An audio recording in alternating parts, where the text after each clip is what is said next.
Instituto de Formación Política del Estado de Morelos, General Emiliano Zapata Salazar, Bases de Morena, Morelos, protagonistas del cambio verdadero, Rubén Jaramillo Méndez y el jaramillismo 1900-1962. Profesor Julio César Murguía Raya, compilador. A manera de introducción, los campesinos morelenses a través de las páginas del periódico Regeneración 1912-1916. No hay tierras estériles, la tierra vale lo que vale el hombre. He aquí la última palabra de la agricultura moderna.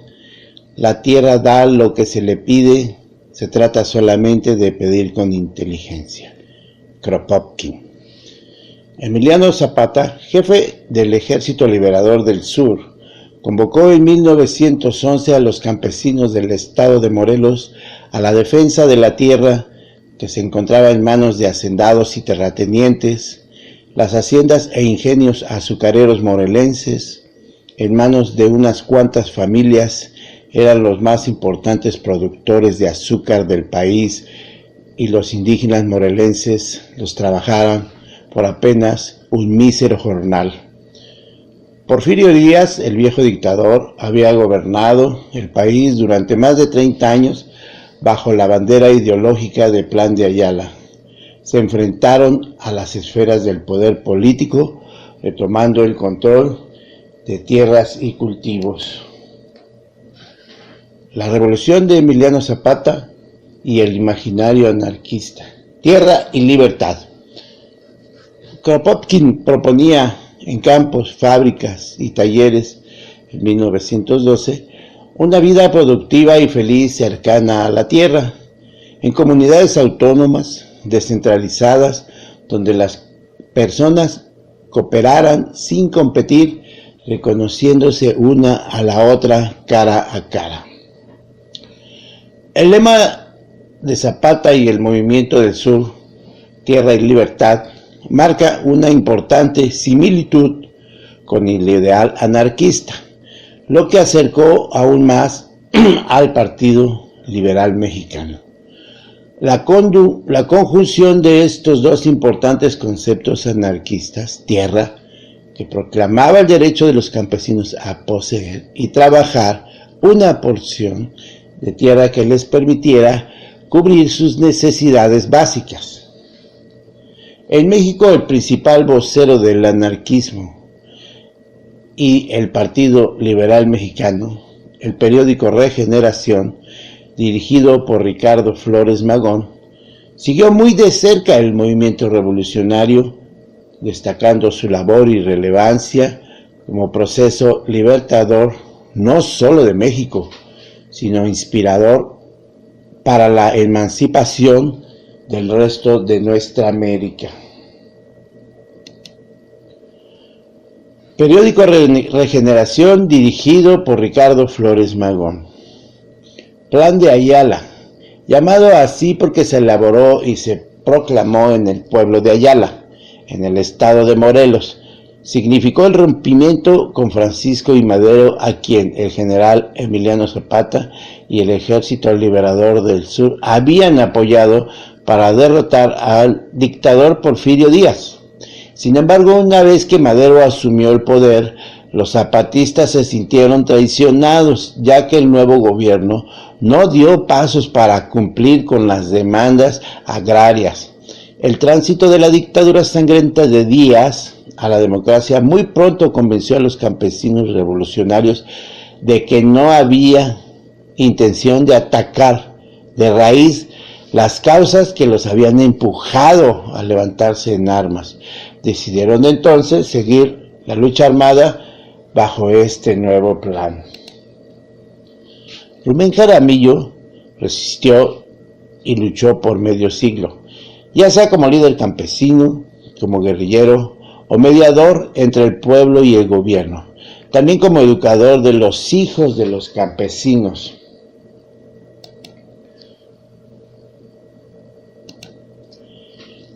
En 1943 decidió junto con decenas de campesinos que era el momento de retomar las armas enterradas desde la revolución y así da inicio al primero de 3 levantamientos armados, acciones que revelan la vigencia del legado zapatista. Juventud de Rubén Jaramillo. En 1914 es capitán del Ejército de Liberación del Sur en la región de Morelos y Puebla. En 1918 reconoce la derrota de la Revolución Zapatista y guarda las armas. El 10 de abril de 1919 asesinan al general Emiliano Zapata Salazar en Lomas de Barrillas, Chinameca, Morelos. Carranza encarcela a Rubén Jaramillo y a los jaramillistas. En 1920 encabeza el reparto agrario y se decepciona porque se da cuenta que solo es una bandera política demagógica y no un compromiso social. Rubén Jaramillo durante 42 años combinó diversas formas de lucha. A.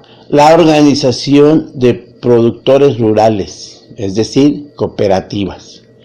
B. La formación de un partido político, el Partido Agrario Obrero Morelense, que en 1946 postula a Jaramillo para gobernador de Morelos. C. La participación electoral y cuando el acoso gubernamental no lo dejaba otro remedio. D. La guerrilla de autodefensa. Se levantó 3 veces en armas y en 3 ocasiones regresó a la vida civil. Jaramillo en 1920 encabeza el reparto agrario y se decepciona porque se da cuenta que solo era una bandera política demagógica y no un compromiso social, como ya lo decíamos. Durante la década de los 30 apoya la candidatura del general Lázaro Cárdenas y en 1934 durante campaña realiza un estudio de agricultura regional llamado Centro Azucarero, conocido posteriormente como el Ingenio de Zacatepec. Ya para 1938 preside el primer consejo de administración del ingenio. En 1939 Lázaro Cárdenas pide a Jaramillo apoyar al entonces candidato Manuel Ávila Camacho, personaje que traiciona los principios de la Revolución Mexicana. La lucha jaramillista empieza en 1942 a raíz de una huelga en el ingenio azucarero de Zacatepec, donde los obreros y campesinos se unieron para exigir respeto a sus derechos. Jaramillo, uno de los principales líderes de la huelga, fue perseguido por los pistoleros del gerente. Decidió, junto con decenas de campesinos, que era el momento de retomar las armas enterradas desde la revolución. Jaramillo da inicio así al primero de 3 levantamientos armados, acciones que revelan la vigencia del legado zapatista. En 1945 fundó el Partido Agrario Obrero Morelense. Se lanza a la gobernatura, pero no tuvo éxito. Se levanta en armas ante las irregularidades electorales, donde ganaba el PRI. Mejor se rindió. Se dedicó a dirigir diversas dependencias de gobierno. Dio inicio a la movilización legal de miles de campesinos para adueñarse de tierras sin producir. Fue constantemente perseguido por sus luchas al favor del reparto de las tierras. Rubén redacta el llamado Plan de Cerro Prieto, que convoca a la Junta Nacional Revolucionaria. Se desconocería a los poderes federales y se propondría un nuevo orden político, social y económico del país con base en el Plan de Ayutla. Los principales puntos del Plan de Ayutla en aquel tiempo decía: se suspendía de la presidencia a don Antonio López de Santana y a los funcionarios de su gobierno que hubieran desmerecido la confianza de los pueblos o se opusieran al presente plan. Todo lo que se opusiera al Plan de Ayutla sería tratado como enemigo de la independencia nacional.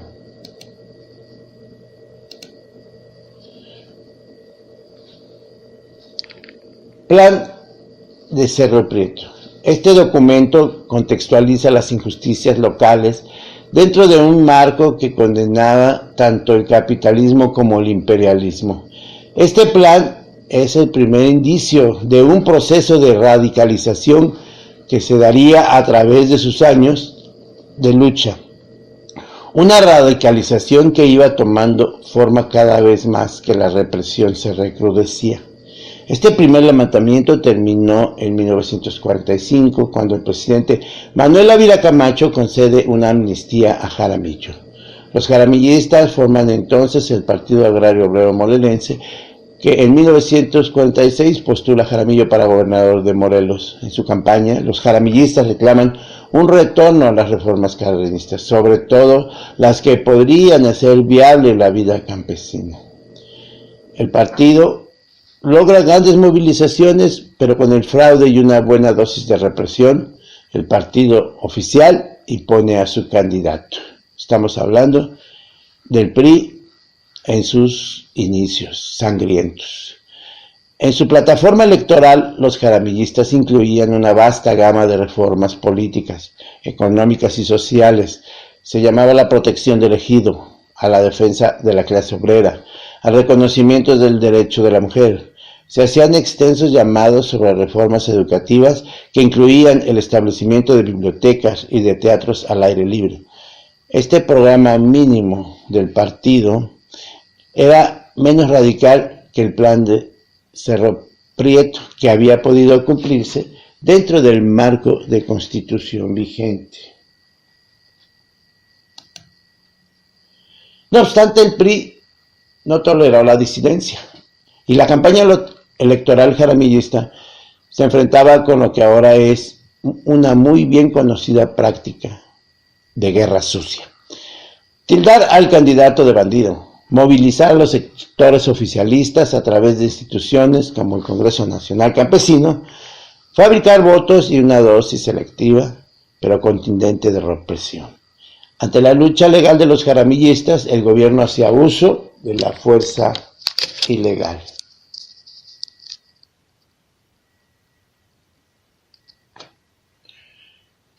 En 1943, Rubén decide revivir la revolución armada. Sin embargo, Cárdenas le convence de pacificarse y convertirse en un luchador social. Ante la enorme corrupción institucional, planea levantarse en armas contra el gobierno. La muerte de su líder no aniquiló al jaramillismo como corriente activa en el estado de Morelos. Al llegar al poder en 1958, Adolfo López Mateos ofrece otra amnistía a Jaramillo, quien decide aprovechar el retorno a la vía legal para ampliar su lucha. Al frente de 6,000 campesinos representa una solicitud para colonizar los llanos de Michapa y Guarín.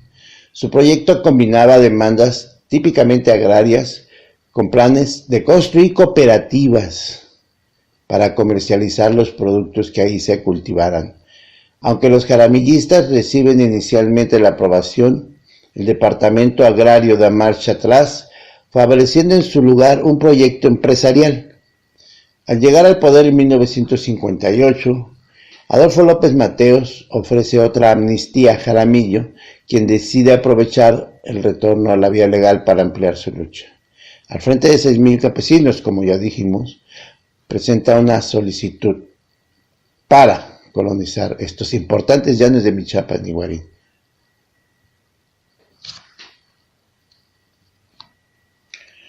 Repito la idea de los dos ejemplos donde se formaron cooperativas, porque para Jaramillo era muy importante este modelo de producción, el cooperativismo.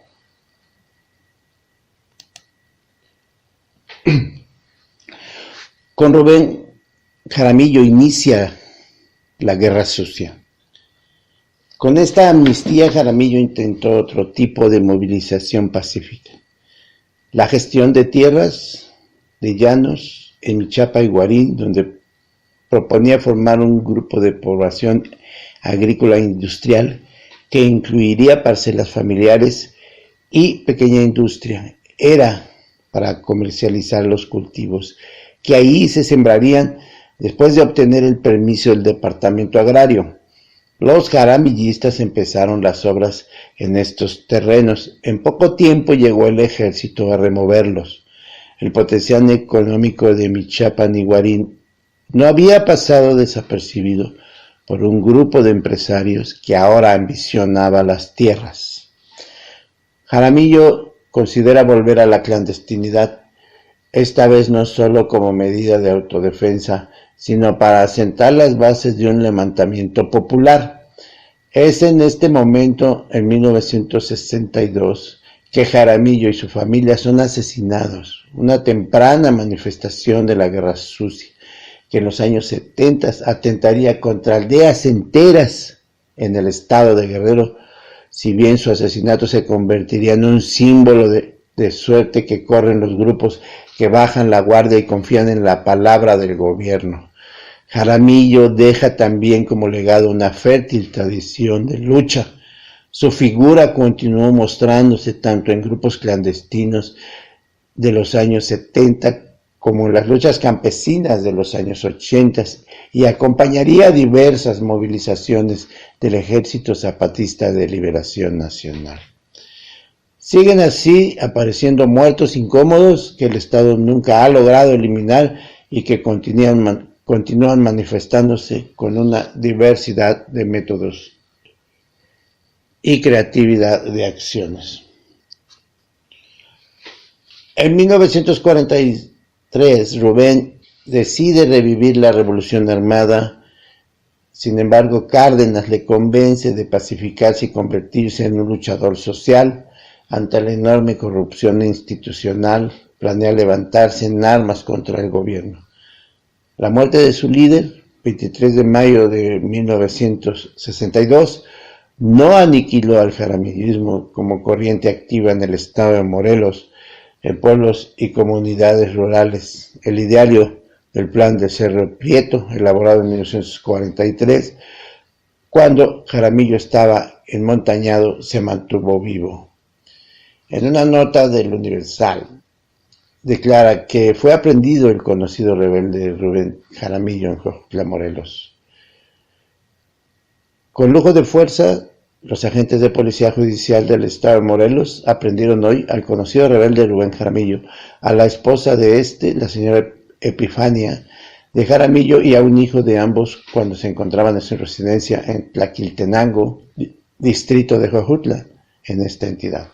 Los informes proporcionados al Universal hacen saber que se presentaron cerca de 50 individuos perfectamente armados, obligando a Jaramillo y a su familia a salir de su casa y abordar un jeep en el que fueron conducidos con rumbo desconocido.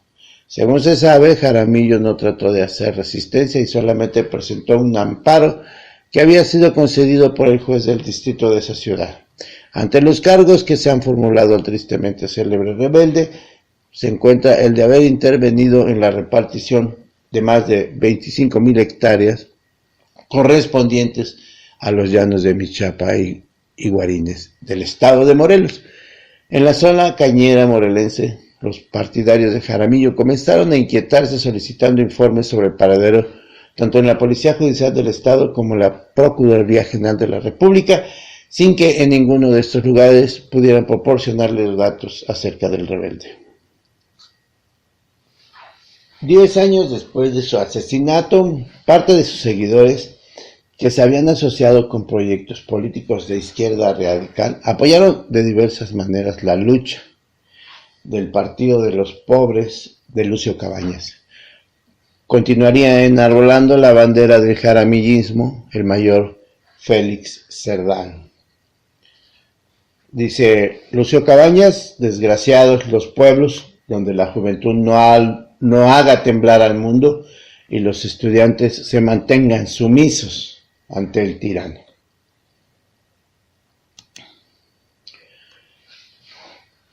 Aquí una versión de los estudios de Elena Garro. Elena Garro y la visión del movimiento campesino en Morelos a través de su periodismo. Sobre la figura de Rubén Jaramillo, Elena Garro escribe el texto: ¿para quién es esta tumba? ¿Es un delito? Aparecido el 23 de mayo de 1964 en las páginas de Presente.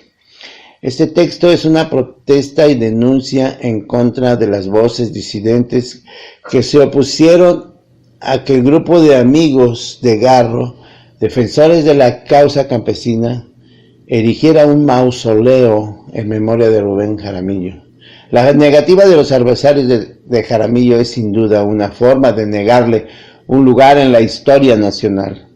Es también la posibilidad de tener una memoria y un pedazo de tierra digno para el hombre morelense, continuador de los ideales del zapatismo, afirma Garro.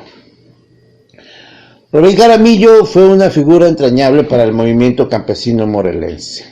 Su lucha se convirtió en un emblema que se acentúa a partir de su brutal asesinato que hasta la fecha no se ha enclarecido. Jaramillo, de 1900 a 1962, ingresó a los 14 años a las filas del Ejército Liberador del Sur, comandado por el general Emiliano Zapata. También es una figura importante para el movimiento campesinos. Gracias a él se construyeron algunos ingenios azucareros, entre ellos el ingenio de Zacatepec, que él mismo comandó en 1938, bajo el beneplácito de Lázaro Cárdenas. Ya en 1943, Jaramillo funda también el Partido Agrario Obrero Morelense e incluso, como lo registra Garro en algunos de sus fragmentos de sus diarios. Aquí la prensa vendida y los intelectuales orgánicos, entre ellos Carlos Fuentes. Poco tiempo después, estando yo en París, dice Garro, asesinaron a Jaramillo y toda su familia, a Tefa, su mujer, y a sus hijos. Claro, los intelectuales dijeron que las órdenes del crimen las había dado un sargento. Por Dios, un sargento, cuando se sabe que en México no se mueve una hoja de un árbol sin la voluntad expresa del señor expresidente. Pero así quedaban bien los imbéciles y con el diablo, mintiendo escandalosamente. Ellos nunca vieron a Jaramillo, salvo en los diarios. Esta apreciación de Garro involucra directamente al presidente Adolfo López Mateo y a escritores como Carlos Fuentes, quien en la revista Tiempo Mexicano atribuye el asesinato de Jaramillo al teniente José Aurelio Martínez. Rubén Jaramillo resistió y luchó por medio siglo, ya sea como líder campesino, como guerrillero o mediador entre el pueblo y su gobierno. También como educador de los hijos campesinos, a los que les da nuevas oportunidades para regenerarse cuando han sido traidores a la causa campesina, pues a través de la conversación y los ejemplos históricos, los campesinos que se han aliado a los terratenientes pueden regenerarse por amor a la tierra y a los suyos. En su autobiografía, escrita en tercera persona, Rubén Jaramillo pone varios ejemplos de hombres regenerados a través del relato de la memoria colectiva. Aquí un caso en el que el autor alecciona a un campesino, sobre todo porque sabe que la unidad y la resistencia solo son posibles desde la solidaridad entre los que históricamente han sido desposeídos. Sergio Méndez Arceo y Dios con el ideario de Rubén Jaramillo. Sergio Méndez Arceo, el obispo de Cuernavaca, dijo que las revoluciones violentas de los pueblos pueden estar en algunos momentos de su historia absolutamente justificadas y ser totalmente lícitas, porque la revolución, en el propio sentido de renovación, es finalizar lo inacabado o aquello que se puede perfeccionar. Se nutrió el lenguaje social de la Revolución Mexicana y se dejó influenciar por los movimientos sociales libertadores, como el jaramillismo en el campo, experiencias de convivencia colectiva, reprimidas con saña, Me conmueven las impotencias, las inconformidades, las frustraciones, las impaciencias, las rebeldías de los jóvenes ante las estructuras inoperantes. Ahí, dentro de los muros de la catedral, frente a los campesinos pobres de Morelos, don Sergio dijo que había pasado días suplicando una luz, no dejar a los hombres sin la palabra de Dios. No entiendo el legalismo, la dureza, la incomprensión, la amenaza, la impaciencia del poder. Me confunden sus pasos contradictorios, el empleo de la fuerza violenta, la ausencia de su flexibilidad tradicional. Me hace hervir la sangre de la mentira, la deformación de la verdad, la ocultación de los hechos, la autocensura cobarde, la venalidad, la miopía de casi todos los medios de comunicación. Me indigna el aferramiento de sus riquezas, el ansia de poder, la ceguera afectada, el olvido de la historia, los pretextos de la salvaguarda del orden, la pantalla del progreso y el auge económico, la ostentación de sus festividades religiosas y profanas, el abuso de la religión que hacen algunos privilegiados. En la foto de la izquierda tenemos a Sergio Méndez Arceo con Samuel Ruiz, ambos integrantes de la nueva iglesia de la Teología de la Liberación. Jaramillo contemporáneo.